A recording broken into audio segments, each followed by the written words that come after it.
আজকে আমি যে মুভিটি এক্সপ্লেন করতে যাচ্ছি এই মুভির নাম স্পেশাল ডেলিভারি। দেখতে খুবই সহজ সরল একটা মেয়ে, বাট সে এমন এক ভয়ঙ্কর ইলিগাল ডেলিভারি সার্ভিস দেয় যেখানে সে প্রোডাক্ট ডেলিভারি দেয় না, বরং যে কোনো মানুষকে মাফিয়াদের হাত থেকে বাঁচিয়ে এক জায়গা থেকে অন্য জায়গায় নিরাপদে পৌঁছে দিয়ে আসে। আর মজার ব্যাপার হলো মাফিয়াদের সাথে লড়াই করতে মেয়েটির কোনো অস্ত্রের প্রয়োজন পড়ে না। মেয়েটির অস্ত্র হলো মেয়েটির গাড়ি, কারণ মেয়েটি গাড়ি চালাতে এতটা দক্ষ যে একবার গাড়িতে ঢুকে স্টিয়ারিং হাতে নিলেই যেন সে সাক্ষাৎ যমদূত। তার একটাই নীতি, টাকা দাও গাড়িতে ওঠো, ডেলিভারির 100% গ্যারান্টি। কিন্তু এক রাতে মেয়েটির গাড়িতে এমন এক বাচ্চা ওঠে যাকে ধরার জন্য শহরের সবচেয়ে বড় মাফিয়া গ্যাং পিছনে লেগেছে, যে গ্যাংয়ের সাথে পুলিশ ফোর্স পর্যন্ত হাত মিলিয়েছে। পরিস্থিতি এমন যে নিজের যান বাঁচাতে যে কেউ বাচ্চাটিকে গ্যাংয়ের হাতে সঁপে দিবে। কিন্তু এই মেয়ে ভাইরে ভাই অন্য এক লেভেলেরই সাইকো।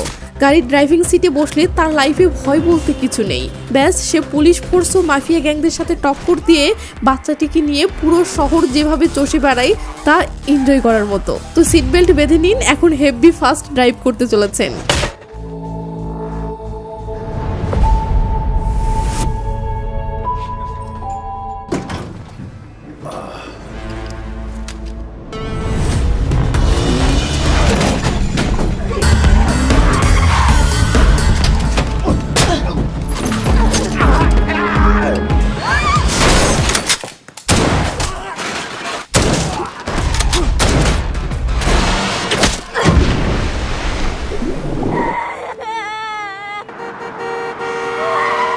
হাই, আমি এসআর রোমানা, ফিল্মি আপু ইউটিউব চ্যানেলের নতুন আরও একটি ভিডিওতে আপনাকে স্বাগত। মুভির শুরুতে আমরা ইউনহা নামের একটা মেয়েকে দেখতে পাই যে পেশাই সে লেভেলের দক্ষ একজন গাড়ি ড্রাইভার। তো ইউনহা একটা পুরোনো মডেলের মডিফাইড গাড়ি কালেক্ট করতেছে, কেন সেটা একটু পরে জানতে পারবেন। তো ইউনহা গাড়ির চাবিটা পেলে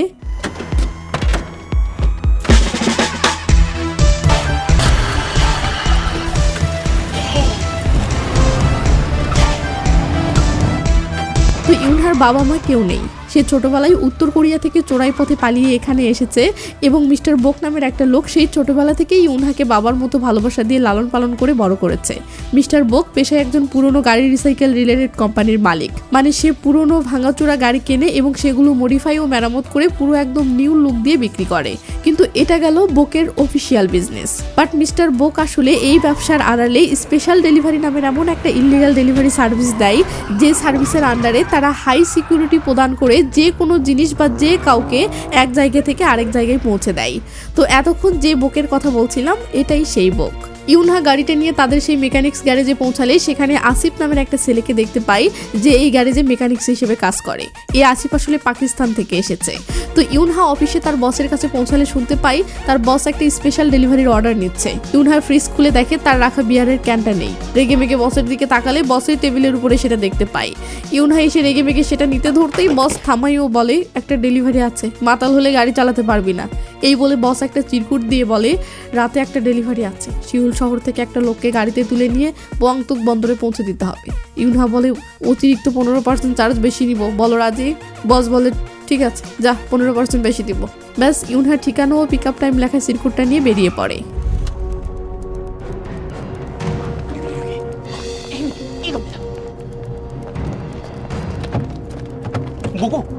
তো যে লোকটিকে সিকিউরিটির সাথে ডেলিভারি সার্ভিস দিতে এসেছে সেই লোকটি গাড়িতে উঠে দেখে ড্রাইভার একটা মেয়ে। এটা দেখে লোকটি তার পিএকে মারতে থাকে ও বলে এই মেয়েকে ভাড়া করেছিস? একজন মেয়ে কিভাবে আমাদেরকে সিকিউরিটি দিয়ে নিয়ে যাবে? পিএ বলে স্যার শত্রুপক্ষ আমাদেরকে ফলো করতেছে, তাই আপনি আগে গাড়িতে উঠে পড়েন। লোকটি গাড়িতে উঠে পড়লে ইউনহা বলে সিট বেল্ট পরে নিন। লোকটি বলে কি এমন জোরে যাবে যে সিট বেল্ট পরতে হবে? ইউনহা বলে গাড়ি স্টার্ট দিলাম তাহলে। হ্যাঁ হ্যাঁ দাও। ব্যাস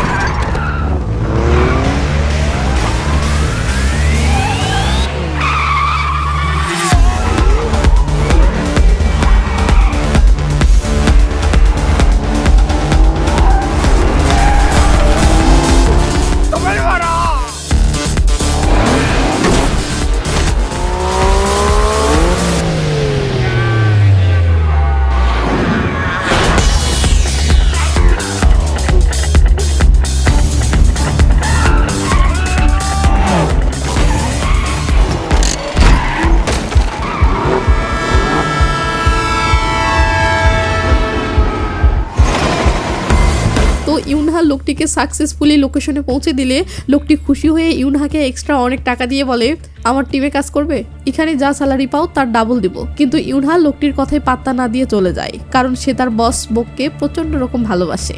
তো ইউনহা ডেলিভারিটা দিয়ে বসের কাছে আসলে বস ইউনহার ভাগের টাকাটা দিয়ে দেয়। ইউনহা বলে বস আমি এত লাইফ রিস্ক নিয়ে ডেলিভারিগুলো করতেছি, প্রফিট 50-50 ভাগ করা যায় না?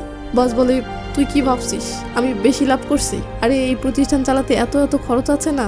এই বলে বস ইউনহার সিগারেট বক্স থেকে একটা সিগারেট নিয়ে খেতে ধরে। ইউনহা বলে ঠিক আছে 50-50 না করলেন। এই বলে ইউনহা বসের ঠোঁট থেকে সিগারেটটা নিয়ে নিলে বস বলে আরে সিগারেট নিলি কেন? ইউনহা বলে দেখেন না বক্সের গায়ে লেখা আছে ধূমপান মৃত্যু ঘটায়, আর আপনি আমার মুরব্বী, আপনি মরে গেলে আমি কামাই করব কিভাবে? এই বলে ইউনহা বাসায় চলে যায় আর সিন চলে আসে দোসিক নামের এক দক্ষ বেসবল প্লেয়ারের বাসায়। বাসাতে আমরা দোসিকের ছোট একটা বাচ্চাকেও দেখতে পাই, এর নাম শুন। এই সময় টিভিতে দেখি দোসিককে নিয়ে একটা নিউজ প্রচার হচ্ছে, যেখানে বলা হচ্ছে দোসিক যে বর্তমান সময়ে দেশের জনপ্রিয় একজন বেসবল প্লেয়ার, সে সংবাদ সম্মেলনে একটা ঘোষণা দিয়ে দেশে সাড়া ফেলে দিয়েছে। সে পেশাদার বেসবল খেলার ম্যাচ জালিয়াতির তথ্য ফাঁস করে দিয়েছে।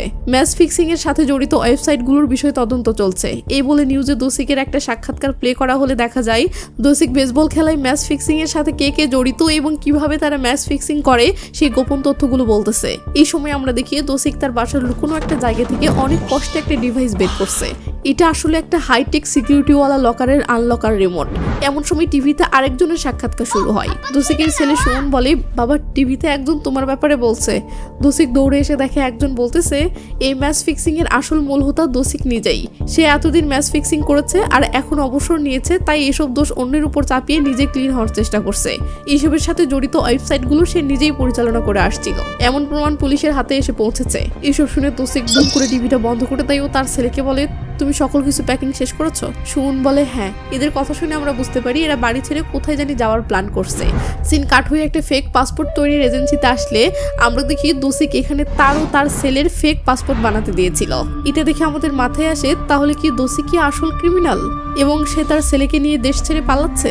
তো দোসিক এজেন্সি লিডারকে বলে তোমাদের নৌকা কখন ছাড়বে? লোকটি বলে রাত 9টায়। মানে দোসিক নৌকাতে করে চোরাই পথে চায়না পালাতে চাচ্ছে।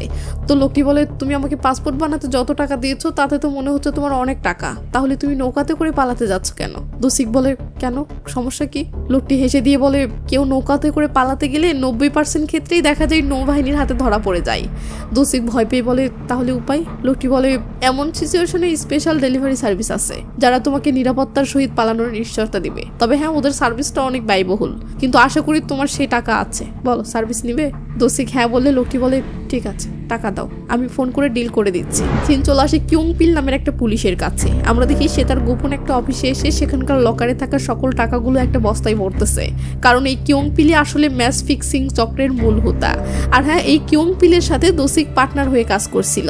তো দোসিক মুখ খুলতে শুরু করেছে, তাই কিউংপিল তার বিরুদ্ধে সকল প্রমাণ মুছে ফেলার চেষ্টা করছে। কিন্তু টাকাগুলো ছোট লকার থেকে সরানোর পর এখানে রাখা সেই রিমোটটা খুঁজে পাচ্ছে না, যেটা আমরা দোসিকের কাছে দেখেছি। তো কিউংপিল তার ম্যানেজারকে বলে রিমোটটা কোথায়? ম্যানেজার বলে দোসিক বলল আপনি নাকি এই রিমোটটা ওকে দিতে বলেছেন, তাই আমি ওকে দিয়ে দিয়েছি। এটা শুনে কিউংপিল অবাক হয়ে বলে তুই জানিস ওকে যে লকারের রিমোটটা দিয়েছিস সেই লকারে কত টাকা আছে? কত? 30 বিলিয়ন। এটা শুনে ম্যানেজার তো শক। সে হাউমাউ করে কাঁদতে থাকে ও পায়ে ধরে বলে বস প্লিজ আমাকে ক্ষমা করে দিন, আমি এসব জানতাম না। কিউংপিল বলে ঠিক আছে সিগারেট খাবি? ম্যানেজার খুশি হয়ে যায়। ব্যাস আমরা দেখি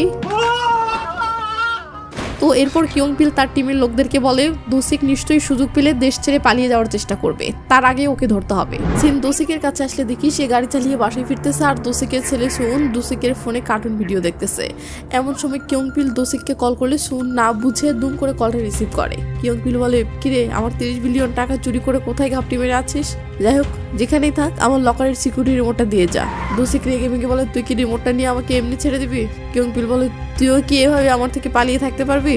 দেখ খুব শীঘ্রই আমি তোর সামনে হাজির হচ্ছি, সাহস থাকলে আয় শালা, আমি মরে গেলেও তো টাকা দিব না। এইসব শুনে কিউংপিল চুপচাপ কলটা কেটে দেয়।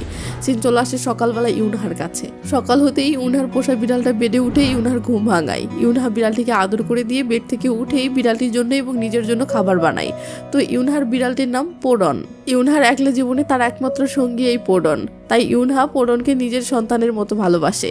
তো ইউনহা কাজে যাওয়ার জন্য রেডি হয়ে পোডনকে আদর করে বাইজা নিয়ে চলে আসে। কিন্তু ইউনহা কাজে আসতেই ইউনহার বস মিস্টার বোকে সে একটা ফোন এগিয়ে দিয়ে বলে, শিউলে একটা ডেলিভারি ডিল পেয়েছি, পেয়ংতেক সমুদ্র বন্দর, রাত 9টায়। সমুদ্র বন্দরের কথা শুনে ইউনহা বুঝে যায় এটা ফেক পাসপোর্ট এজেন্সি লিডার ইমকি বাংয়ের কাজ। ইউনহা বলে, আপনাকে না বলেছিলাম ইমকি বাংয়ের কাজ নিবেন না, ওই শালা সুবিধার না। বস বলে, আরে অনেক বেশি টাকা দিবে। তারপরে ওই ইউনহা রাজি হয় না। বস বলে, ডিল যখন নিয়ে ফেলেছি তো ক্যান্সেল করি কেমনে, এবারের মতো ওর কাজটা কর প্লিজ। ইউনহা বলে, ঠিক আছে তাহলে 50-50। বস উপায় না পেয়ে রাজি হয়ে যায়। ও সিন কাট হতে দেখি বস একটা ম্যাপ বের করে বলতেছে, এটা হচ্ছে সেই স্টেডিয়াম যেখান থেকে তোকে লোকটিকে পিক আপ করে নিতে হবে এবং নিরাপত্তার সহিত পেয়ংতেক সমুদ্র বন্দরে পৌঁছে দিতে হবে। আর হ্যাঁ, এই লোকটির সাথে তার একটা পিচ্চি বাচ্চাও থাকবে। ব্যাস, ইউনহা মিশনে যাওয়ার জন্য রেডি হতে শুরু করে। ও বরাবরের মতো গাড়ির অনেকগুলো ফেক নাম্বার প্লেট ব্যাগে তোলে, যাতে পথের মাঝে বারবার গাড়ির নাম্বার প্লেট চেঞ্জ করতে পারে। আর হ্যাঁ, বস ইউনহাকে যে ফোনটি দিল সেটা আসলে একটা পুরনো 2G ফোন। প্রতিবারই ইউনহা যখন কোনো মিশনে যায় তাকে এমনভাবে পুরনো একটা করে ফোন দেয়, যে ফোন দিয়েই ইউনহা সেই মিশনের সকল যোগাযোগ করে। এরপর মিশন শেষে সেই ফোনটা এরা ফেলে দেয়। তো বস এবার সেই স্টেডিয়ামের ম্যাপ বের করে বলে, ক্লায়েন্ট এই স্টেডিয়ামের এই পাশে আছে, তুই গিয়ে স্টেডিয়ামের ঠিক অপোজিট পাশে এখানে থামবি এবং তোর গাড়ির প্লেট নাম্বারটা ক্লায়েন্টের মোবাইলে একটা মেসেজ করে দিবি। এরপর 9টায় ক্লায়েন্ট তার ছেলে সহ তোর কাছে পৌঁছাতেই তাদেরকে পিক করে নিবি ও হাই সিকিউরিটির সাথে পেয়ংতেক সমুদ্র বন্দরে পৌঁছে দিয়ে পেমেন্ট দিয়ে সোজা আমার কাছে চলে আসবি, কোথাও যেন কোনো গড়বড় না হয়। ব্যাস, আসিফ পুরনো একটা গাড়িকে এই মিশনের জন্য রেডি করে দিলেই ইউনহা যেতে ধরে। বস দৌড়ে এসে থামাই ও ইউনহার ইমার্জেন্সি সেফটি টুলস দিয়ে বলে, আজকাল কাজের জিনিসগুলো নিতেও ভুলে যাচ্ছিস, এটা রাখ, আর হ্যাঁ সাবধানে যাস। ইউনহা বাইজান নিয়ে চলে গেলে আসিফ দৌড়ে এসে বসকে বলে, সে তো স্ক্রু ড্রাইভার নিতেও ভুলে গেছে। বস তো অবাক। সিন ইউনহার কাছে আসলে দেখি সে গাড়িতে মিউজিক প্লে করে দিয়ে রিল্যাক্স মোডে ড্রাইভ করছে। ওই একই সময় আমরা দেখি সেই পুলিশ কিয়ংপিলও দোষিকের সন্ধানে বের হয়েছে। পথের মাঝে কে যেন কিয়ংপিলকে ফোন করে কিছু একটা বলে, আর সেটা শুনতেই কিয়ংপিল গাড়িটা দুম করে ঘুরিয়ে নিয়ে চলতে শুরু করে। সিন ঠিক রাত 9টার দিকে আসলে আমরা দেখি দোষিক পালানোর জন্য পুরো রেডি হয়েছে ও তার বাচ্চার সাথে খাবার খাচ্ছে। এমন সময় বাহিরে গাড়ি আসার আওয়াজ পেতেই দোষিক বুঝে যায় স্পেশাল ডেলিভারির লোক তাকে পিক করতে এসেছে। তাই সে বাহিরে এসে হাত উঁচু করে ইশারায় এদিকে আসতে বলে। কিন্তু এ কি, সে দেখে এগুলো তো কিয়ংপিলের দলবল। ব্যাস, দোষিক দৌড়ে ভিতরে ঢুকে ও গেটটা লাগিয়ে দিয়ে তাড়াহুড়ো করে প্রয়োজনীয় সব জিনিসপত্র ব্যাগে ভরতে থাকে। ওদিকে কিয়ংপিলের লোকজন জানালো ও গেট ভাঙা শুরু করেছে। এটা দেখে দোষিক সেই রিমোটটা তার ছেলেকে দিয়ে বলে, এটা তোমার কাছে রাখো।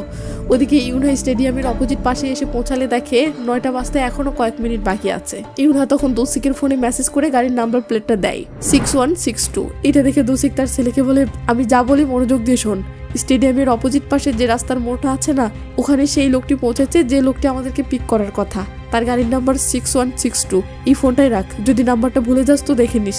যা, সেখানে গিয়ে পৌঁছা, আমি আসতেছি। এই বলে দোষিক ছেলের হাতের স্মার্ট ওয়াচটা খুলে নিয়ে বলে, এটাতে কল দিস তাহলে আমাকে পাবি। শুন, বাবাকে এভাবে রেখে যেতে চাচ্ছে না। সে কাঁদতেছে, বাট দোষিক আদর করে বুঝিয়ে বাজিয়ে বাসার পিছনের জানালা দিয়ে শুনকে বের করে দেয়।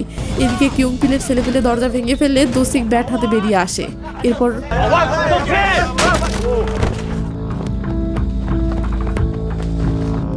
나도 예전에 야구 좀 했는데 어떻게 들어? তো কিয়ংপিল দোষিকের মাথায় ধ্যাম করে একটা মেরে দেয় ও কাছে বসে আদর করে বলে, তোকে ভালো করে জিজ্ঞেস করতেছি, বল রিমোটটা কোথায় রেখেছিস। কিন্তু দোষিক কিছু না বলে জাস্ট হাসতে থাকে। এটা দেখে কিয়ংপিল উঠে দাঁড়ায়। এরপর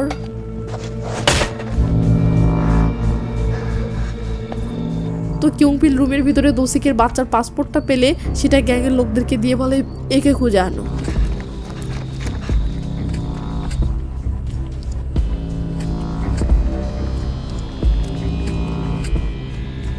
তো সুমন রাস্তার মোড়ে এসে পৌঁছাতেই ইউনহার গাড়িটা দেখে হাঁপ ছেড়ে বাঁচে। বাট এদিকে ইউনহা তো এই বাচ্চাকে চেনে না, তাই সে বাচ্চাকে দেখেও এড়িয়ে গিয়ে আপন মনে গাড়িতে বসে থাকে। সুমন দৌড়ে এসে গাড়ির জানালায় থাপড়াতে থাকে ও গেট খোলার জন্য আকুতি মিনতি করতে থাকে। কিন্তু ইউনহা পাত্তা দেয় না, কারণ সে যে কাজে এসেছে সেই কাজটা তার কাছে সবার ঊর্ধ্বে। সেই কাজের মাঝে অন্য কোনো ঝামেলায় জড়াবে না। কিন্তু যেই না বাচ্চাটি বলে ওঠে এটা 6162 নাম্বার গাড়ি না, ইউনহা বুঝে যায় সে এদেরকে পিক করতেই এসেছে। ব্যাস,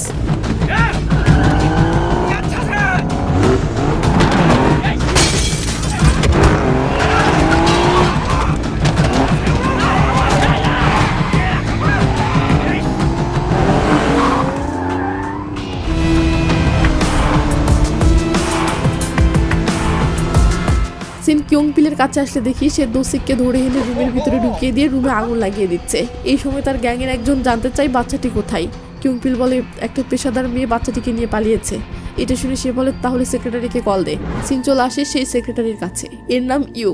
এর পেশা হলো যে কাউকে টর্চার করে যে কোনো তথ্য উদ্ধার করে দেওয়া। তো কিউংপিল একে কল করে ঘটনা খুলে বললে এ বলে ঠিক আছে আমি আসতেছি। এ বলে সে তার হাতিয়ার পরিষ্কার করতে লেগে পড়ে আর সিন চলে আসে ইউনহার কাছে। সে একটা জনশূন্য জায়গায় পৌঁছাতেই সেখানে এক চিপাই গাড়িটা থামায় ও স্বস্তির একটা নিঃশ্বাস নিয়ে ইউনহাকে একা রেখেই গাড়ি থেকে নেমে চলে যেতে থাকে। কারণ সে পুরো দমে পেশাদার, তাই সে তার কাজের বাহিরে কোনো ঝামেলাতে জড়ায় না। ওদিকে ইউন দেখে গাড়ির চাবিটা রেখেই চলে যাচ্ছে, তাই সে চাবিটা নিয়ে ইউনহাকে ডাকতে থাকে। বাট ইউনহা গুরুত্ব না দিয়ে আপন মনে যেতে থাকে। সুন তখন পিছু করতে শুরু করলে ইউন বিরক্ত হয়ে তাড়াতাড়ি নজরের বাহিরে চলে যায়। কিন্তু সুন আবার সামনে এসে দাঁড়ালে ইউনহা বিরক্ত হয়ে বলে এই পিচ্চি তুমি কি চাও?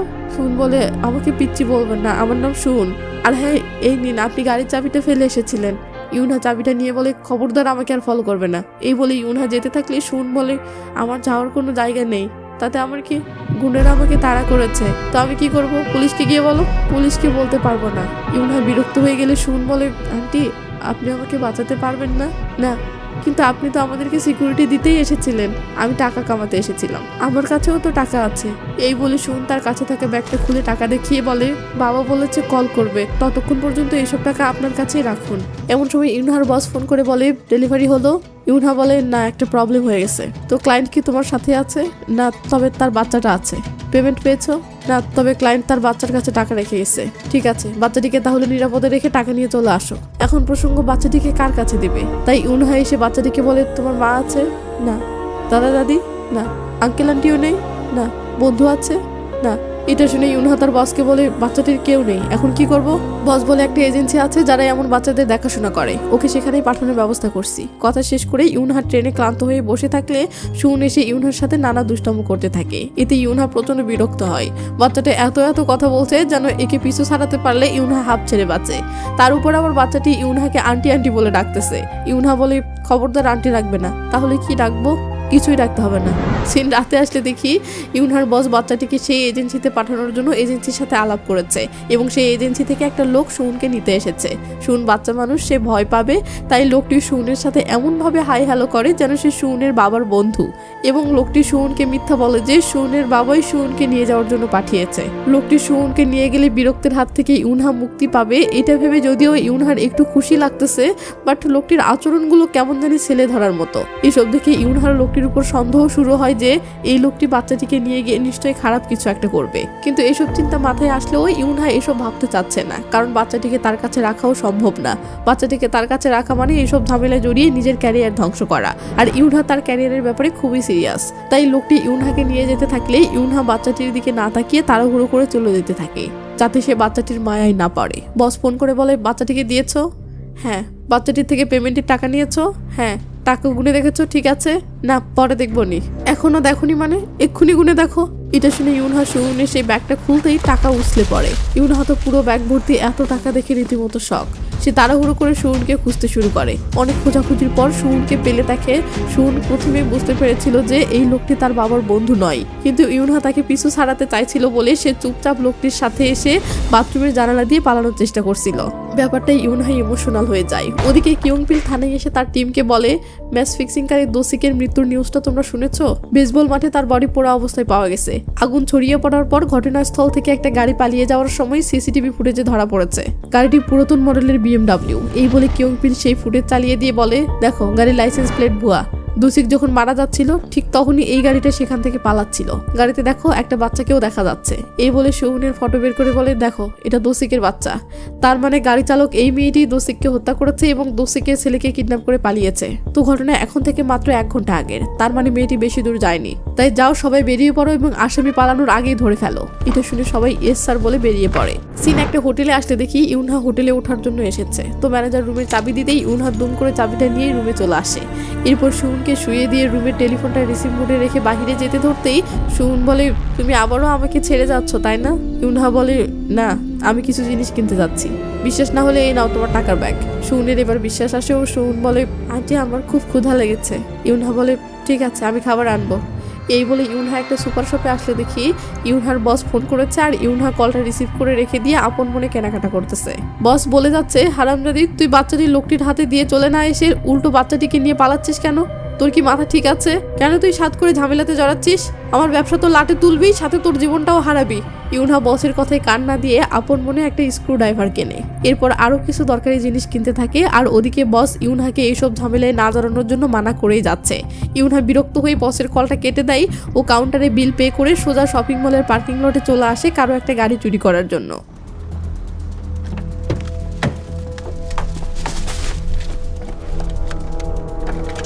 তো ইউনহা পার্কিং লট থেকে বের হয়ে আর ওইদিকে একজন কিয়ংপিলকে কল করে বলে, স্যার মেয়েটিকে একটা সুপার শপ থেকে বের হতে দেখা গেছে।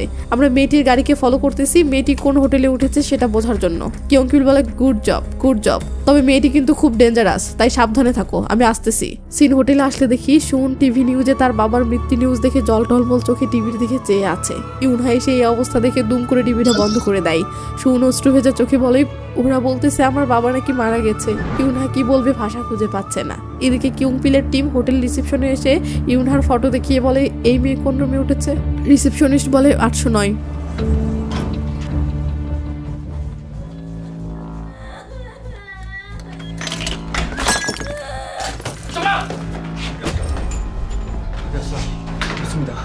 প্লিজ কান্না বন্ধ করে বলছি, বাঁচতে চাইলে এক্ষুনি কান্না বন্ধ করো। কিন্তু সুহুনের কান্না যেন থামছেই না। 그만 울어. 살고 싶으면 그만 울어. 어? 알겠지? 뭐야 이거?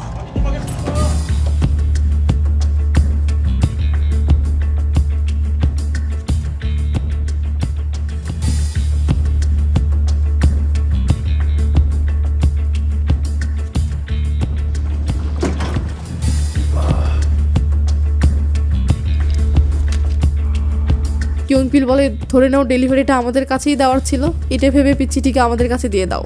ইউনহা আর চোখে তাকালে কিয়ংপিলের কোমরে হ্যান্ডকাফ দেখে বুঝতে পারে এটা পুলিশ। তাই সে বলে ওঠে, পুলিশ হয়ে গুন্ডামো করছেন? কিয়ংপিল হেসে দিয়ে বলে, আমি পুলিশ এটাও বুঝে গেছো? এই বলেই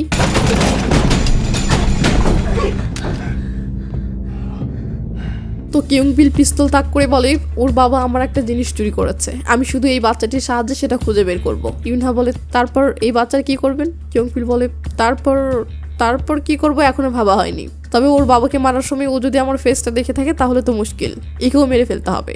এটা শুনতেই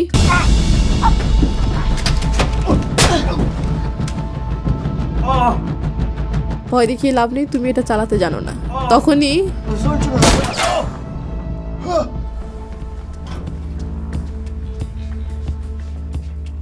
শুনে রাখ, আমার হাত থেকে বাঁচতে পারবি না, খুব শীঘ্রই তোকে ধরে ফেলবো।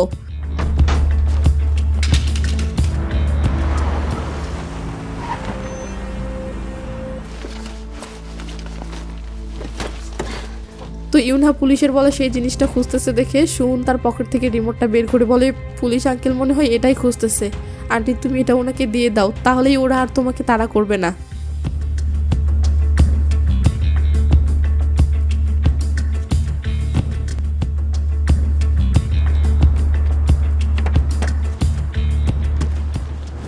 সিন চলে আসে একটা মেয়ে গোয়েন্দা অফিসার মিসেস মিউনের কাছে। গোয়েন্দা বিভাগ থেকে একজন ফোন করে বলে, ম্যাম পুলিশ একটা হত্যাকাণ্ডের সন্দেহভাজন আসামির ফটো দেখিয়ে তার বিস্তারিত পরিচয় জানতে চাচ্ছে, ডাটাবেস থেকে কি তথ্য দিব? ম্যাম বলে, ঠিক আছে দাও।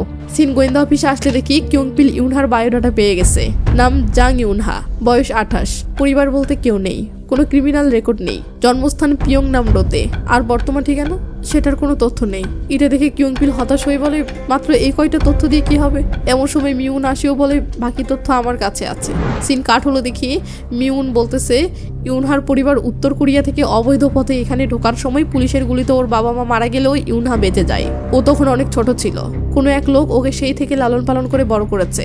যদিও এখন সে আসলে কোথায় থাকে সেটা আমরাও অনেকবার ট্রেস করার চেষ্টা করে ব্যর্থ হয়েছি, তবে আবার ওর প্রসঙ্গটা যখন উঠতেছে তো আমি কথা দিলাম ওকে এবার বের করেই ছাড়বো। সিন ইউনহার কাছে আসলে দেখি সে একটা নিরিবিলি জায়গায় এসে গাড়ির নাম্বার প্লেটটা চেঞ্জ করতেছে, আর সুন গাড়ির ভিতরে কাপড় চেঞ্জ করতেছে। তো সুন নতুন কাপড় পরে বের হলে ইউনহা দেখে বলে, অনেক কিউট লাগতেছে, একদম আমার পোডনের মতো। পোডন? সেটাকে? ইউনহা তখন মোবাইলে তার বিড়ালের ফটো দেখিয়ে বলে, এই তো এটা দেখো, অনেক কিউট না? সুন বলে, আন্টি আপনার এই বিড়াল ছাড়া আর কেউ নেই? ইউনহা একটু ইমোশনাল হয়ে বলে, এই তো তুমি আছো। সিন কাট হলে দেখি ইউনহা সুউনকে নিয়ে এই শহর ছেড়ে অন্য শহরে যাচ্ছে। ওদিকে কিয়ংপিলের টিম ও মিউনের টিম মিলে ইউনহার কাছে থাকা ফোনটা ট্রেস করেছে এবং সেই ফোনের সাহায্যে ইউনহার লোকেশন বের করে দেখতেছে যে ইউনহা সিউল শহর থেকে বুসান এক্সপ্রেস রোডের দিকে যাচ্ছে। এটা দেখতেই গোয়েন্দা অফিসার মিউন ইউনহাকে গ্রেফতার করার জন্য লোক পাঠায়। সেই লোকদের সাথে কিয়ংপিলও রওনা দেয়। বাট গোয়েন্দা অফিসার মিউন তো ইউনহাকে অপরাধী ভেবে এগুলো অফিসিয়ালি করতেছে। সে তো আর জানে না যে এসবের পিছনে কিয়ংপিলের কি মতলব আছে।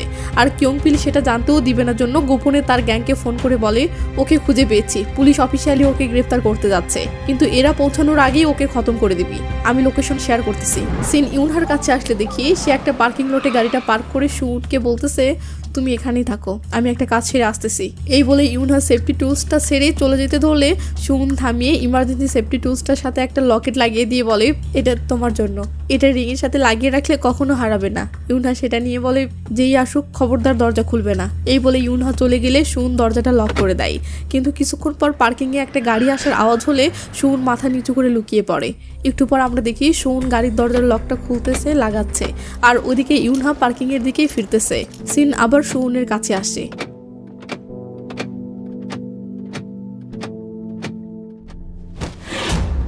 তো সুউন ভয়ে গাড়ি থেকে নেমে দৌড় দেয় আর ওদিকে ইউনহা ফিরতে থাকে।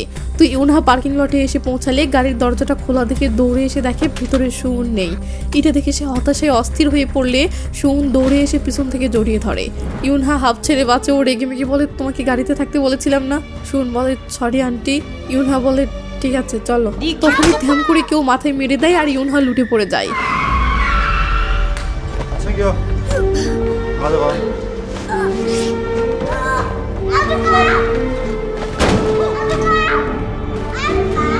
সুউন বারবার আজুম্মা আজুম্মা বলে ডাকতে থাকে। জানিয়ে রাখি কোরিয়ান ভাষায় আজুম্মা মানে আন্টি।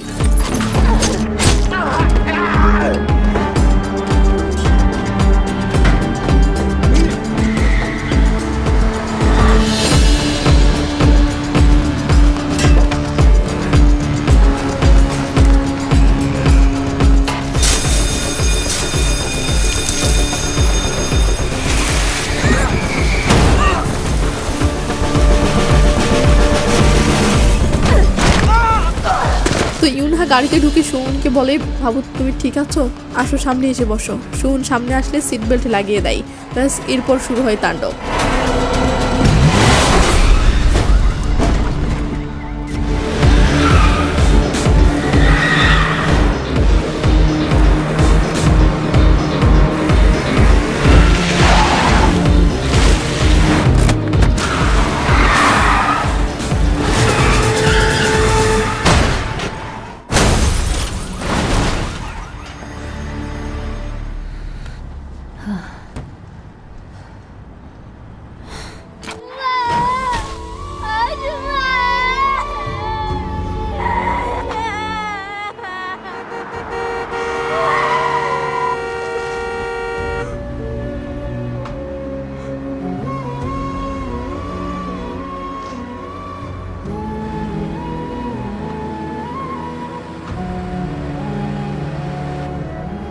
তো গাড়ি চালক মেয়েটি হসপিটালের দিকে যেতে যেতে সুউনকে বলে তোমার কাছে সত্যিই টাকা আছে তো? তখন সুউন ব্যাগ খুলে টাকা দেখায়। তার মানে সুউন টাকার কথা বলেই মেয়েটিকে হেল্প করতে রাজি করিয়েছে। তো সিন কাট হয়ে কিয়ংপিলের কাছে আসলে দেখি গোয়েন্দা অফিসার মিউন কিয়ংপিলকে ফোন করে বলতেছে আপনি এখন কোথায়? কিয়ংপিল বলে কোথায় আর, অপরাধী ধরতে বের হয়েছি।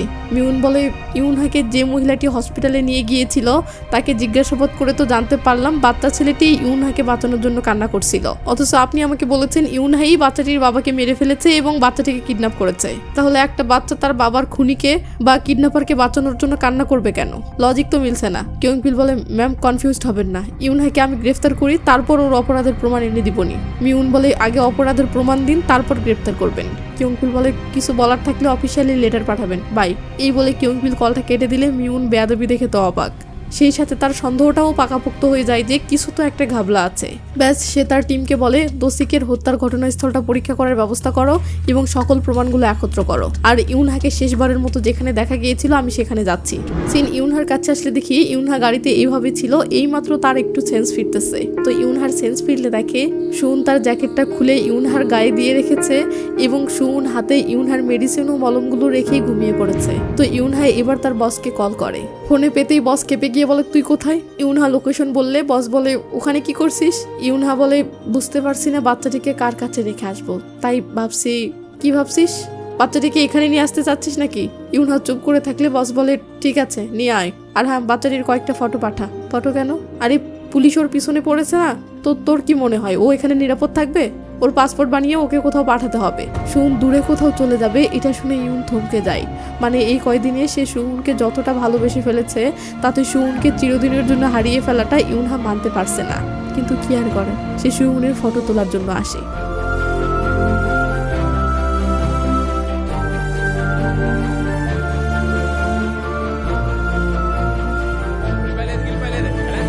তো গাড়িতে সুন একটা সানগ্লাস পরে সে একটা ভাব নিয়ে বলে আন্টি তোমার বয়ফ্রেন্ড আছে? কেন? না এমনি। আচ্ছা কেমন ছেলে তোমার পছন্দ? জানি না, আর কখনো ভেবেও দেখিনি। তাহলে এখন ভাবো। ইউনহা বলে এমন ছেলে যে প্যান্টে ইস্যু করে না আর আউল ফাউল প্রশ্ন করে না, বুঝেছো? এই বলে ইউনহা চুপ করে থাকলে সুন বলে শোনো না। বলো। আমার ফটো তুললে কেন? তোমাকে দেশের বাইরে যেতে হবে তাই। আন্টি তুমিও যাবে? না। এটা শুনে হাসি খুশি থাকা সুউনের ভীষণ মন খারাপ হয়ে যায়। তো ইউনহা সুউনকে নিয়ে বসের কাছে ফিরলে বস ও আসিফ সুউনের সাথে হাই হ্যালো করে। এই লোকেশনটা যেহেতু সমুদ্র বন্দরে আর এখান থেকে জাহাজে করে নানা গাড়ি বিদেশে এক্সপোর্ট হয়, তাই জানালা দিয়ে সেগুলো দেখা যাচ্ছে। আসিফ সুউনকে বলে তুমিও এমন গাড়িতে করে বিদেশে যাবে?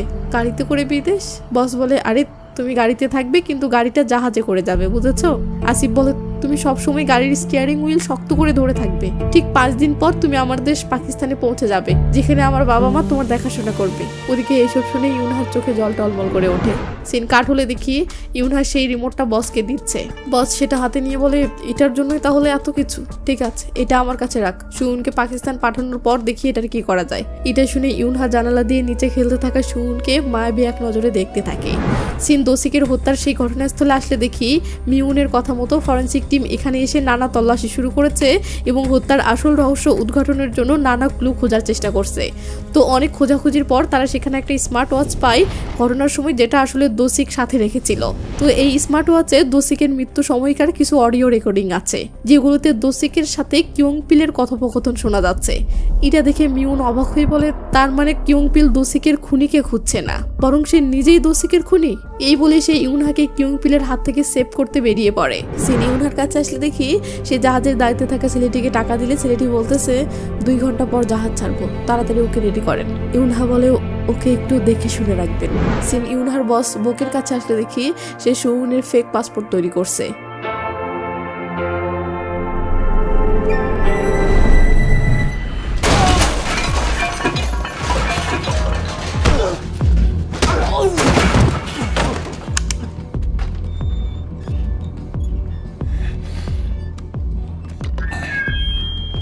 তো কিয়ংপিল বুকের সামনে বসে পড়ে ও বলে তুই আমাকে চিনিস?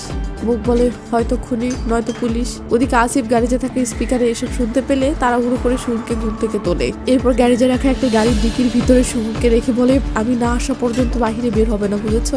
এই বলে আসিফ হাতে একটা রেঞ্জ নেয়। ওদিকে কিয়ংপিল বুককে সুনের ফটো দেখিয়ে বলতেছে বল এই বাচ্চাটি কোথায়, তাহলে আমি তোকে ছেড়ে দেবো। বুক কিছু বলে না। কিয়ংপিল বলে আচ্ছা ইউনহা কোথায় সেটা বল। বুক কিছু বলে না। তখন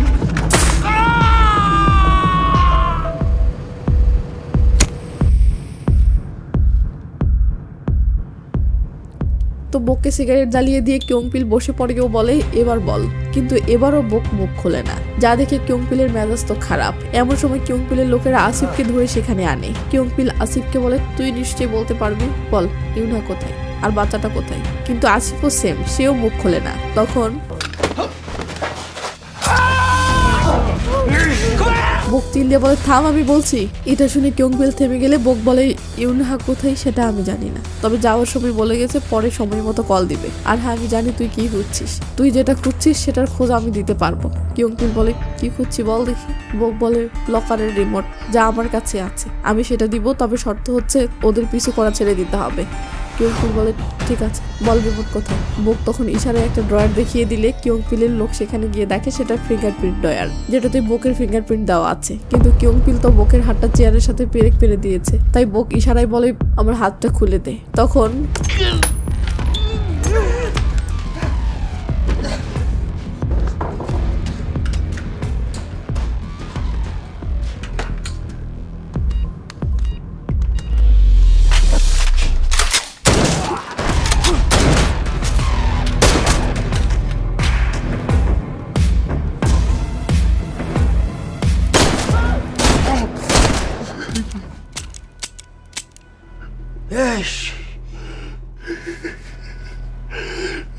তো কিয়ংপিল রিমোটটা পাওয়ার পর তার গ্যাং মেম্বারদেরকে বলে এবার বাচ্চাটিকে পেলেই সকল কিচ্ছা খতম, যে বাচ্চাটিকে আগে খুঁজে বের করবে তাকে 10 মিলিয়ন বোনাস দিব, যাও খুঁজে বের করো।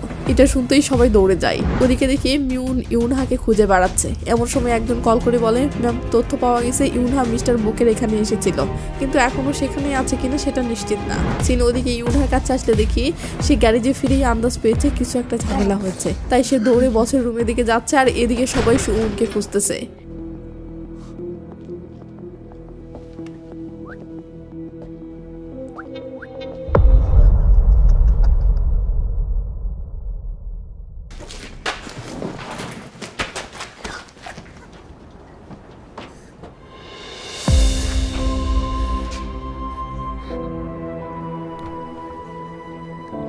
তো ইউনহা অসহায়ের মতো নীরবে কাঁদতে কাঁদতে হঠাৎ থেমে যায়। এরপর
형아 저기 있어요. 형아 지금.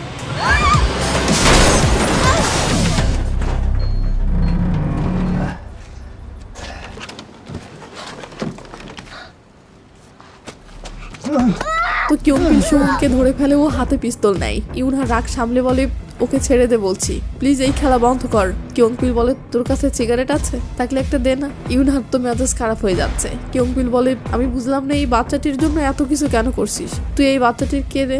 ইউনহা জবাব না দিয়ে রাগে ফুসফুস করতে থাকলে সুউন কাঁদতে কাঁদতে বলে আন্টি তুমি ঠিক আছো?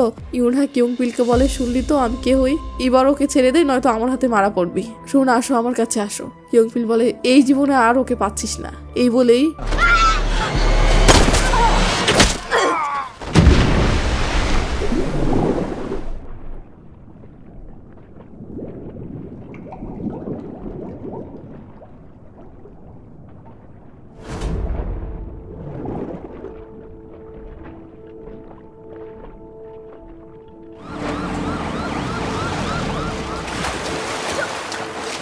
তো সুউনকে উদ্ধার করা হলে সুউন আন্টি আন্টি বলে কাঁদতে থাকে আর বলে আমার আন্টিকে বাঁচান।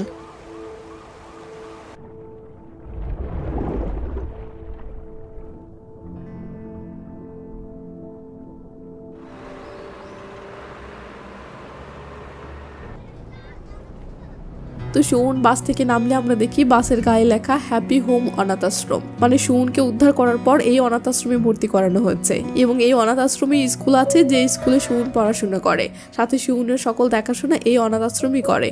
তো সুউন স্কুলে যেতে থাকে আর ব্যাকগ্রাউন্ডে সুউনের কণ্ঠে ভেসে আসে আন্টি আমি ভালো আছি, তুমি ভালো আছো? এই স্কুলে আমি পড়াশোনা করছি, প্রথম প্রথম ভালো লাগতো না, কিন্তু এখন আমার অনেক বন্ধু আছে, সবাই আমাকে খুব ভালোবাসে, আমি অনেক ভালো আছি, তবে তোমাকে খুব মিস করি। আর হ্যাঁ, পোডনকে নিয়ে তুমি টেনশন করো না, আসিফ ভাই তোমার পোডনের অনেক ভালো খেয়াল রাখে। আর এবারের মতো এটুকুই বলার ছিল, বাকি কথা পরের বার বলবো, টাটা ভাই। সুউন ক্লাসরুমে বসে বসে কল্পনায় এসব ভাবছিল, ওদিকে স্কুল বাস ছেড়ে দেয়। সুউন দৌড়ে আস্তে আস্তে বাসটা মিস হয়ে যায়।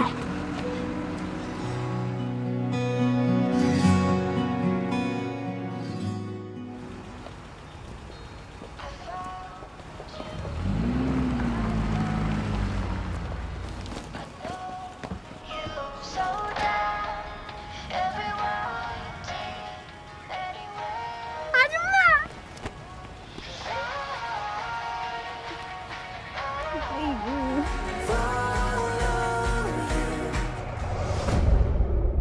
ইউনহা কিভাবে বেঁচে গেল এই পয়েন্টে কে কে ধরতে পেরেছেন কমেন্ট করবেন। আর হ্যাঁ, আমি কয়েকদিন আগে অসাধারণ একটা মুভি এক্সপ্লেন করেছি, কিন্তু সেটার কেন জানি তেমন ভিউ হয়নি। তাই আপনি যদি সেটা দেখে না থাকেন, স্ক্রিনে দেখুন ভিডিওটি ভেসে উঠেছে, সেটাতে ক্লিক করে দেখে নিন। আর হ্যাঁ, আমার মুভি এক্সপ্লেন করার স্টাইল অন্য সবার থেকে আলাদা, তাই এমন স্টাইলের এক্সপ্লেন যদি আপনার ভালো লেগে থাকে তাহলে এই চ্যানেলটি সাবস্ক্রাইব করে নিন।